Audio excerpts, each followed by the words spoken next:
Mais quand tu commences à utiliser du vice dans ta prise de parole, en voulant passer un discours comme toi tu le veux, et pour me... J'ai dit que nous devons nous mettre ensemble. Mais si vous êtes déjà de mauvaise foi, et que vous n'êtes pas capable de vous asseoir avec nous, et qu'on puisse parler, tout de suite, nous n'irons nulle part, parce que nous sommes d'abord un grand parti, 2, structuré, 3, avec des ressources humaines importantes et de qualité, 4, avec un président dont la légalité ne souffre de rien. Et son âge ne peut pas être un problème parce que dans la fiche de poste d'un président de la République, l'âge n'est pas mentionné. Donc, occupez-vous de vos candidats. Vous avez des candidats. Et ces candidats peuvent battre le vieillard. Mais d'où vient-il que le seul débat qui anime aujourd'hui la classe politique camerounaise soit l'âge du président? Il y a problème. Mais laissez-le tranquille. Si je voulais donner la parole à Marlise Doualabel sur cette question justement. Est-ce que, pour revenir un peu à ce qu'indiquait Maître, peut-être, puisque vous parlez des discours, j'ai sous mes yeux le discours adressé par le président ivoirien à ses compatriotes le 31 décembre dernier. Je note, c'est une parenthèse que j'ouvre rapidement puisque c'est par là qu'il commence, je note qu'il ouvre sur un ton de compassion d'abord, puis de pardon. Il dit, à l'orée de l'année 2025, je veux aussi traduire la solidarité de la nation à tous ceux qui traversent des moments difficiles, qui passeront ce réveillon dans la solitude ou dans la maladie. Et plus loin, il dit, la célébration des fêtes de fin d'année est aussi l'occasion du pardon. C'est pourquoi, conformément à l'article 66 de la Constitution, j'ai décidé d'accorder la grâce à environ 2000 détenus de droit commun condamnés pour des infractions mineures. C'est le président de Côte d'Ivoire. Je crois que le président sénégalais a également ouvert par une note de compassion. Lui, il dit, le président sénégalais, j'adresse également un message de courage à tous ceux qui affrontent la maladie, les rigueurs carcérales ou l'adversité du quotidien. Le Sénégal ne détournera jamais son regard de vos peines. Je rends un vibrant hommage à toutes les femmes du Sénégal, infatigables travailleuses et gardiennes du temple familial et de l'équilibre social du pays. Bon, ce n'est pas ça qu'il cherchait. Ce qu'il cherchait, c'est les chiffres, puisque Maître a semblé indiquer que il faut dire d'abord ce qu'on a fait et ensuite se projeter sur l'avenir. Et de ce point de vue, en parcourant, je vois dans le discours du président de Côte d'Ivoire, il dit, je prends la question de l'électricité puisqu'on est là-dessus. Le président Ouattara dit, désormais, 94% des localités de notre pays ont accès à l'électricité. Notre objectif est de couvrir la totalité du pays en électricité à la fin de l'année. Il donne un chiffre, il fait une projection. Et il dit, grâce à notre programme électricité pour tous, 2 millions de familles ont déjà bénéficié de connexion au réseau électrique au tarif social de 1000 francs. 1000 francs, je crois qu'on peut... C'est les francs CFA aussi. Bien sûr. CFA. 1000 francs CFA. C'est la zone franc. Alors, donc, vous avez... sur cette question-là, Marlise Doualabel, est-ce que ça n'aurait pas été plus pertinent pour le chef de l'État d'utiliser à peu près le même style pour que les Camerounais comprennent exactement où on en est et quel est le chemin à suivre pour 2025 pour des résultats qui soient beaucoup plus palpables? Ok, je veux d'abord relever que j'ai vu comment mes co-discutants ont abondamment utilisé mon intervention pour dire Marlise Doualabel a confirmé que ce que j'ai dit quand j'ai pris la parole, c'est que ce n'est pas, j'allais dire, ce n'est pas questionnable qu'on revienne sur certains thèmes qui sont des préoccupations nationales et qui doivent impérativement faire partie de l'agenda national. Ça, je l'ai dit. Concernant l'électricité, par exemple, que vous avez pris en exemple, qu'ils le disent en 2022, 23, 24, 25, ce n'est que pour moi, ce n'est pas du long terme. On n'est pas encore dans le long terme. Maintenant, on peut quand même, en tant que population, exprimer nos attentes. Dire que nous ne sommes pas satisfaits ou nous ne sommes pas suffisamment satisfaits selon les territoires, selon les quartiers, etc. Donc, nulle part, je n'ai dit excusez-moi, que le président de la République a été redondant dans redondant dans le constat de son propre échec. C'est pas de ça qu'il s'agissait. Maintenant, pour votre question, je ne vois pas pourquoi on ferait un copier-coller. Chaque président dirige un pays. Et chaque président met l'accent sur ce qui lui semble essentiel. Mais peut-être que nous ne lisons pas ce discours avec les mêmes yeux. Parce que à plusieurs reprises, moi j'ai ressenti l'empathie. J'ai ressenti l'empathie par rapport aux difficultés liées à la mobilité. J'ai ressenti l'empathie par rapport aux difficultés que notre pays rencontre avec les séparatistes au Nozo et au nord-ouest et au sud-ouest. J'ai vu de l'empathie, j'ai vu la main tendue. Donc je ne crois pas que ce discours soit vide de l'émotion et de l'attente, j'allais dire de l'appel de la cohésion. Si vous vouliez donc que le président de la République fasse le copier-coller, il aurait fallu que nous on attende le 1er janvier pour qu'il ait le bon discours. Donc je le redis, moi j'ai lu ce discours.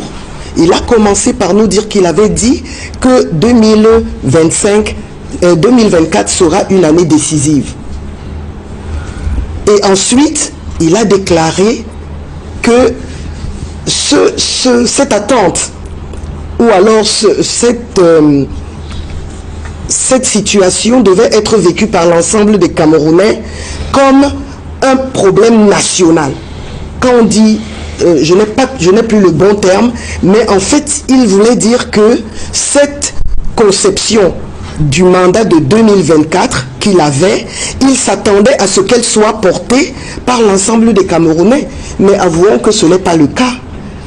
Ce n'est pas porté par l'ensemble des Camerounais parce que quand lui, il va vers la droite, beaucoup vont vers la gauche et finalement, toute notre énergie n'est pas concentrée sur les actions, sur les programmes qui lui semblent essentiels. Pendant ce temps, les gens distraient les fonds et mettent en difficulté des projets qui sont pourtant importants.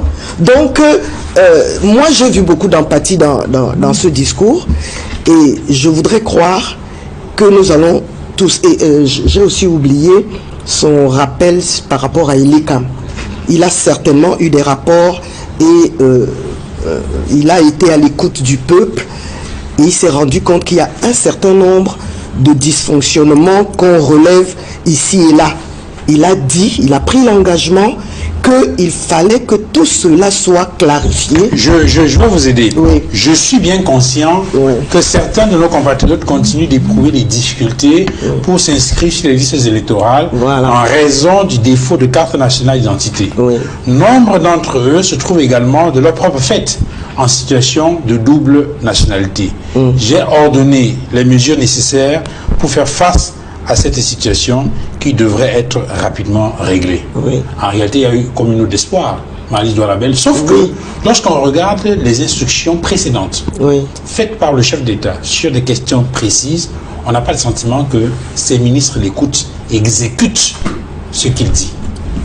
Vous avez indiqué tout à l'heure que le président de la République a annoncé l'année dernière que les questions qu'il évoque doivent être une cause nationale et qu'il faudrait que tout le monde fasse chorus autour de ce projet pour que le pays bouge.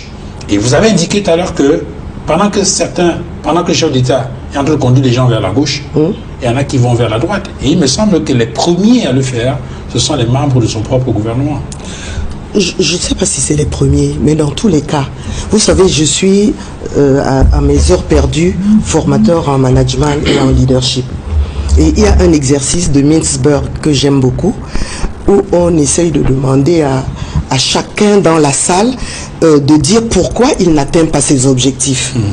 Et je vous assure que les 80 à 90% des personnes dans la salle pointent le supérieur hiérarchique. On l'a fait avec les agents de maîtrise c'est le chef de section ou le cadre. Et on l'a fait avec les cadres, c'est le chef de service. Avec les chefs de service, c'est le sous-directeur. C'est avec le sous-directeur jusqu'à ce qu'on arrive au directeur général. Or, la meilleure façon de porter des causes, surtout ces causes importantes qui doivent nous amener vers le développement, c'est que chacun assume déjà sa part de responsabilité. J'imagine que chacun a une feuille de route et sait exactement ce qu'il a à faire. Eh bien, quand il se rend compte que l'allocateur de ressources ne lui a pas donné suffisamment de ressources pour qu'il réalise, eh bien, soit il démissionne, soit alors il demande avec énergie ce qu'il faut pour.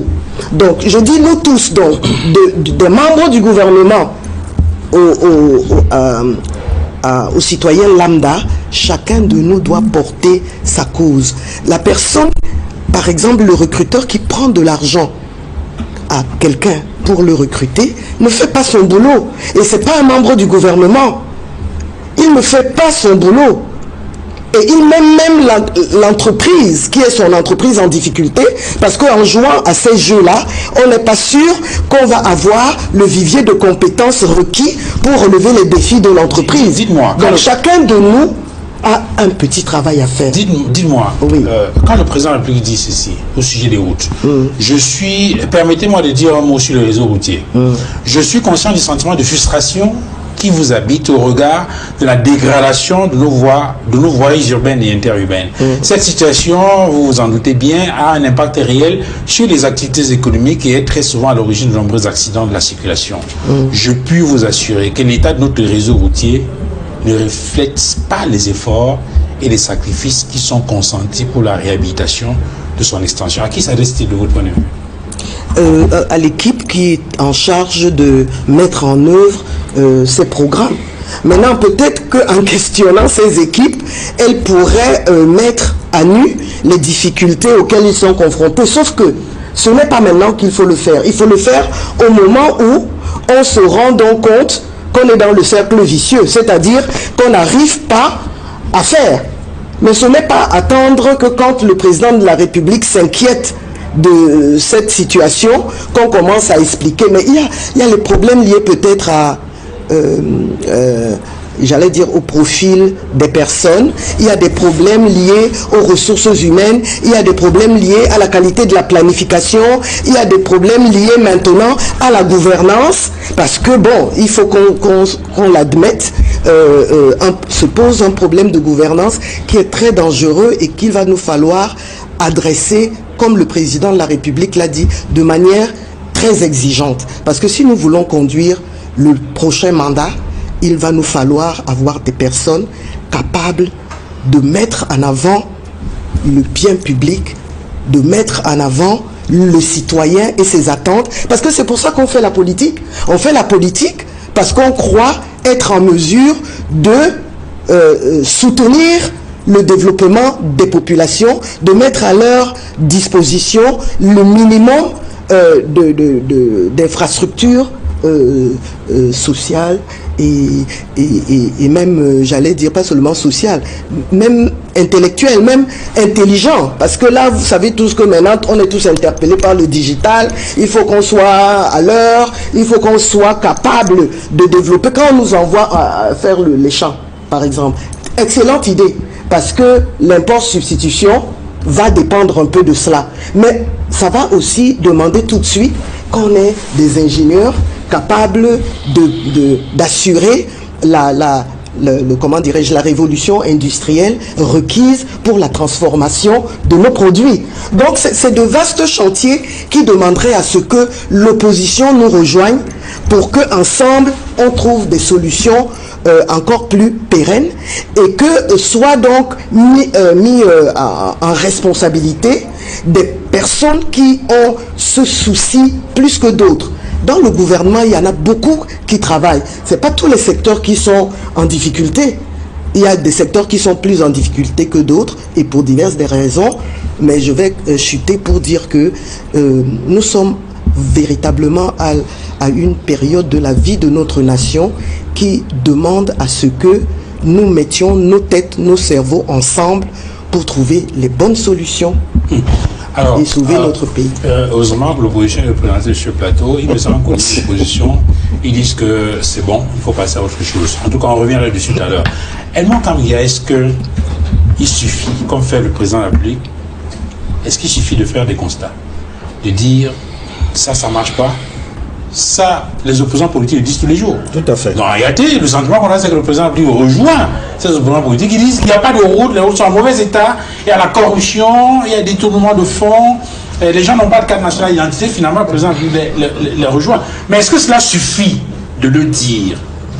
Qu'est-ce qui doit être fait et qui doit le faire? Et le sentiment qu'on a, c'est que le président se défausse sur ses collaborateurs, qui sont des membres du gouvernement. Oui. Non, avec le prochain gouvernement, ça va aller. Vous savez... Est-ce que ce sera pour quand, madame, le prochain gouvernement? 2025. Ah bon? Vous en êtes sûr? Oui. Puisque ce gouvernement l'annonce depuis 7 ans et il n'a pas changé. Vous disiez dans la boule de cristal, ça prendra... le président... Non, mais je pense que le président n'est pas sourd. Le président n'est pas sourd. Les gouvernants qui entourent le président ne sont pas sourds. Donc, ils savent exactement ce qu'il y a à faire pour que, en attendant que l'opposition se prépare pour les municipales et les législatives, qu'on remette un peu le train sur les rails pour atteindre la destination que Paul Biya a fixée. Ça, c'est après 2025, vous voulez dire? Ça, c'est après 2025? Mais dès qu'il y a les résultats de l'élection présidentielle, le président met en place un gouvernement, non? Ok. Alors, Edmond Kamgia, est-ce que vous comprenez que le président continue, on va dire, lorsqu'on l'écoute là, il semble se défausser sur ses collaborateurs, les ministres, pour dire, écoutez, ça marche pas, ça marche pas. Or, lorsqu'on regarde le système politique camerounais, le régime politique camerounais, il est le maître du jeu, non? C'est bien Paul Biya le maître du jeu politique, parce que c'est lui qui détient la manette du pouvoir. En réalité, lorsqu'il tient le même discours que l'opposition, c'est-à-dire en faisant un constat, un diagnostic d'une situation claire, sans faire des propositions concrètes et donner un chronogramme de réalisation, d'action pour résoudre le problème. Quand il ne le fait pas, c'est qu'il a fauté. Parce que c'est lui qui est président de la République. C'est lui qui doit donner le ton. Si ses collaborateurs ne font pas le travail qu'il demande, mais il doit les sanctionner. Mais chaque fois qu'il a promis les sanctions, on ne voit pas les sanctions. Il a redit encore cette fois-ci. Ceux qui détournent les fonds, ceux qui font dans la corruption, ils seront sévèrement sanctionnés. Mais c'est déjà entendu. Ça fait des années qu'il le dit dans tous ses discours. Du 31 décembre, depuis au moins 2019, il n'a fait que le dire. Il n'y a eu aucune sanction véritable depuis 2019. J'ai dit 2019, pourquoi? Parce que après l'élection présidentielle de 2018, nous avons le sentiment que le chef de l'État n'a plus gouverné le Cameroun. Nous avons le sentiment qu'il n'a plus gouverné le Cameroun depuis l'élection présidentielle de 2018. Il a procédé à une délégation permanente de sa signature au profit du secrétaire général à la présidence de la République, qui était plus au devant de la scène que lui. 2. On a vu un premier ministre chef du gouvernement, entre parenthèses, depuis 2019. C'est-à-dire, même le premier ministre chef du gouvernement ne pouvait plus faire son travail, alors que celui qui est le premier ministre chef du gouvernement, conformément à la Constitution, il a été rare devant la scène pour coordonner l'action publique, l'action politique, l'action gouvernementale. On a vu beaucoup de cacophonie qui n'ont pas trouvé de solution, principalement parce qu'il n'y a jamais eu, depuis plus de 5 ans, de conseil ministériel qui doit être présidé par le président de la République. Il n'a pas assumé ses fonctions, au moins, j'ai dit au moins depuis le début du dernier septennat. Donc j'ai du mal à croire, c'est de la diversion ce que vient de faire Madame Doualabel, de dire qu'il y aura un prochain gouvernement. Mais y a-t-il eu un gouvernement depuis celui que nous connaissons après l'élection présidentielle de 2018? Y a-t-il eu un autre gouvernement? Ceux qui ont été nommés après l'élection présidentielle 2018 sont en train de faire un septennat comme membre du gouvernement. Et je ne parlerai pas de ceux qui sont au pouvoir qui sont membres de ce gouvernement depuis 20 ans, 25 ans, bientôt 30 ans. Et dont le contenu, sur le plan des réalisations, sur le plan du bilan, n'est pas à la mesure des attentes des Camerounais. Je ne dis pas des attentes du président de la République, des attentes des Camerounais. Je dis département ministériel par département ministériel. Quand le chef d'État lui-même reconnaît encore une fois de plus des problèmes de gouvernance, le constat ne suffit pas. Il faut poser des actes qui rassurent que vous gouvernez, monsieur le président de la République. Non, il ne gouverne plus. Et c'est pour cela que je veux prendre une image avant qu'on ne revienne peut-être sur le prochain thème. On atteigne le prochain thème. Si vous avez une agence de voyage, le seul bus disponible, c'est un chauffeur de 92 ans. Mais vous avez la possibilité d'aller dans d'autres agences de voyage. Est-ce que vous allez prendre ce bus qui est conduit par un vieil homme de 92 ans? C'est la question que je pose à ceux qui nous écoutent. S'il a la force de l'expérience. Pourquoi tu ne me poses pas la question? Non, vous allez répondre, Madame de la Belle. Je la pose comme ça, à ceux qui nous regardent. S'il a la force de l'expérience, c'est vrai. Oui, ils disent qu'ils ont la force de l'expérience, mais il y a la réalité. Il y a la réalité qui veut que il faut quand même comprendre que quand ça ne va pas, ça ne va pas. Et quand, dans un pays comme le nôtre, dont le potentiel nous permet d'être un pays émergent, mais qui est pauvre et très endetté, ça fait mal. Ça fait mal aux Camerounais de l'intérieur comme les diasporas. Ça fait mal même aux pays amis qui connaissent le potentiel du Cameroun, qui savent que les Camerounais ne devraient pas être aussi pauvres et endettés. Si le Cameroun était bien géré, donc ça ne suffit pas que le chef d'État reconnaisse des problèmes de gouvernance dans son gouvernement. C'est qu'il doit être au devant de la scène, sanctionner quand ça ne va pas, donner le ton, faire ce qu'on appelle le suivi. Mais il n'est pas là pour faire le suivi. C'est à peine si on l'a vu au devant de la scène quand il y a eu des problèmes qui concernent la nation. Je vais dire quelque chose qui est important. Quand vous avez lu des extraits des discours des chefs d'État et homologues des pays amis, comme le président ivoirien et d'autres pays, la compassion. La compassion. On n'a pas ressenti la compassion dans le discours du chef de l'État. À aucun moment. Or, l'année 2024 a été une année difficile pour les Camerounais. Notamment, il y a les sinistrés dans l'extrême nord qui demeurent dans une situation difficile. Il y a eu surtout les victimes de la falaise de Tchao-Tchao. On n'a pas entendu un message du chef de l'État au cours de l'année. Même pas le 31 décembre. Même pas un message de condoléances à l'endroit de ces Camerounais qui sont morts à la falaise. Ni du soutien qui serait apporté, comme on aurait pu apporter aux familles des défunts. Il dit aucun mot, aucune condoléance, aucune sympathie. Et il y a eu également, et c'est important, vous l'avez souligné en rappelant ce qu'a dit le chef de l'État ivoirien, l'amnistie. Le chef d'État a évoqué dans son discours les questions sécuritaires, nord-ouest, sud-ouest, nord-ouest, les problèmes anglophones qui ne sont toujours pas résolus. Mais il ne montre pas le chemin vers la résolution durable et définitive de cette question. Moi, je me serais attendu par rapport à cette question-là. Je me serais attendu qu'ils disent qu'on va aller au-delà du dialogue. On va aller au-delà du grand dialogue qui n'a pas apporté, n'est-ce pas, tous les résultats escomptés, et aller dans le sens que souhaite la majorité des Camerounais. Je dis la société civile, l'opposition, même les pays amis sont d'accord pour un dialogue inclusif. À aucun moment, ils n'évoquent la possibilité de poursuivre le dialogue dans le sens d'un dialogue inclusif pour mettre fin à la guerre.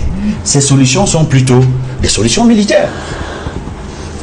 Il dit qu'il va être encore plus ferme vis-à-vis de ceux qu'il a qualifiés de groupes d'illuminés, de bandes armées, de terroristes.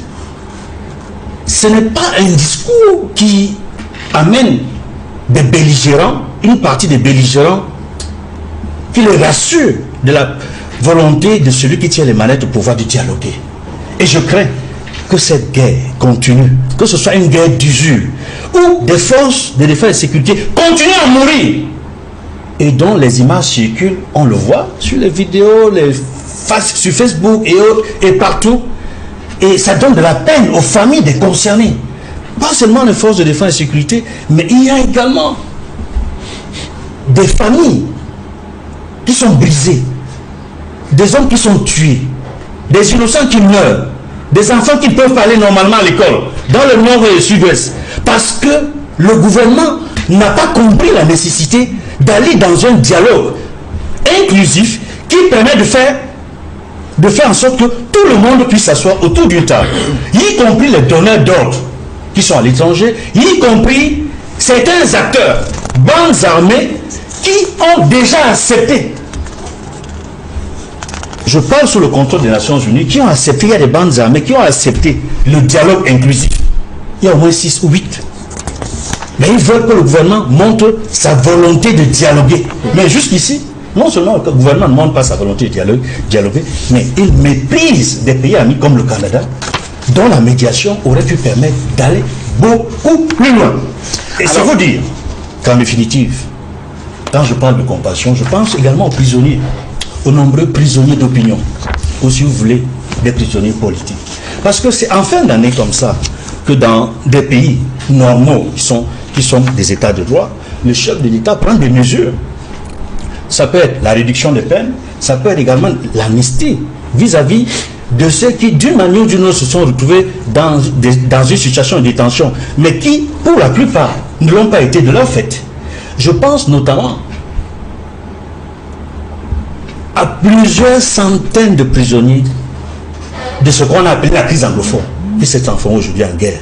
Il y a beaucoup qui y sont, et je crois qu'ils sont innocents, comme les Mancho BBC et beaucoup d'autres, qui n'ont rien à faire en prison.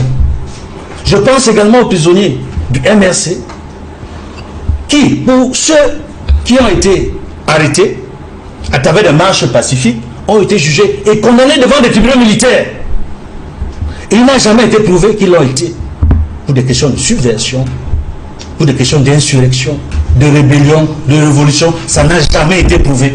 Que pour ces cas-là, le chef de l'État, parce qu'il est véritablement le chef de l'État qui considère ses concitoyens comme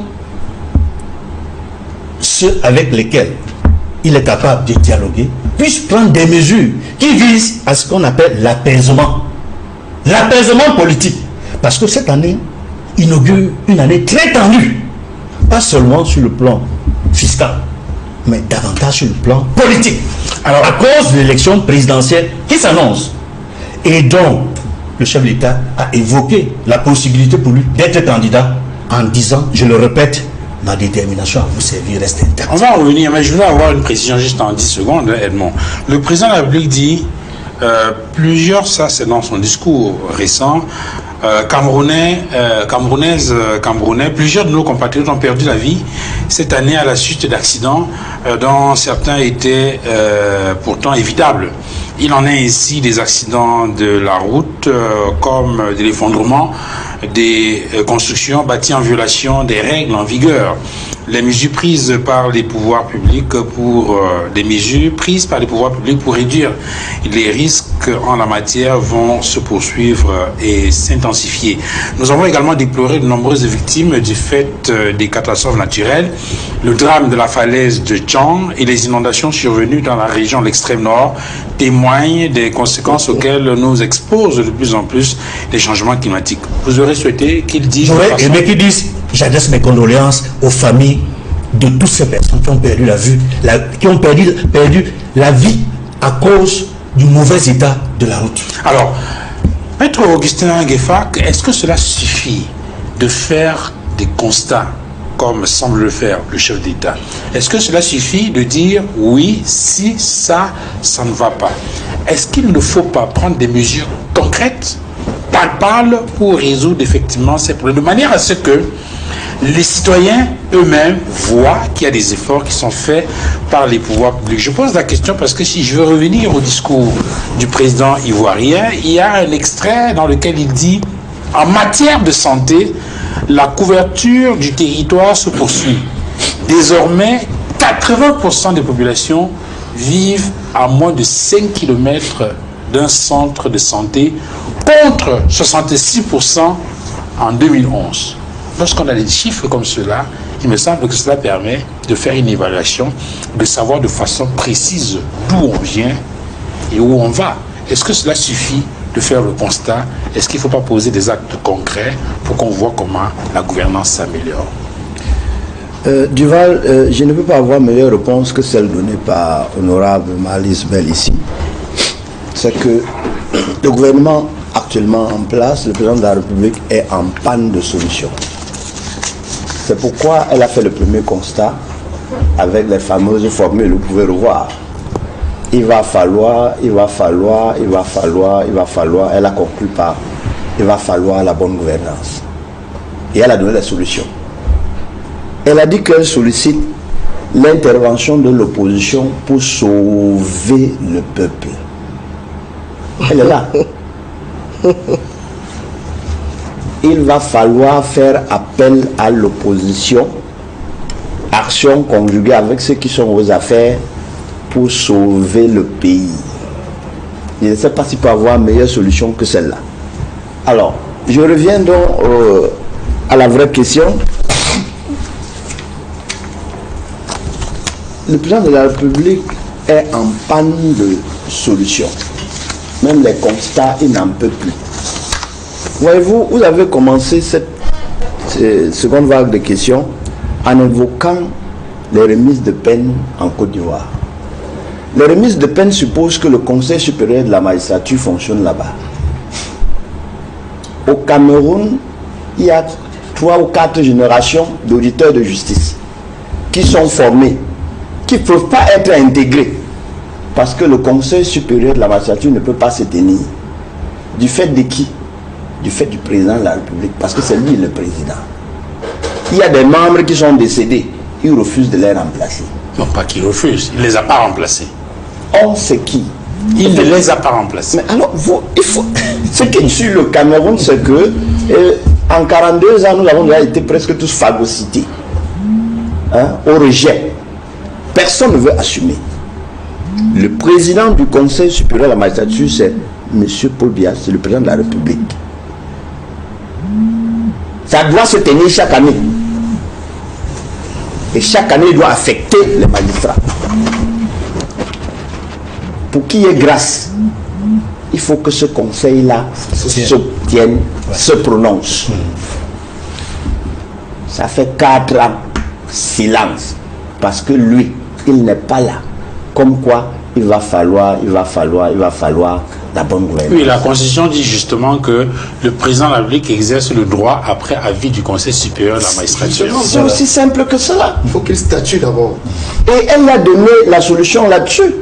Elle dit que quand le président va à droite, beaucoup vont à gauche.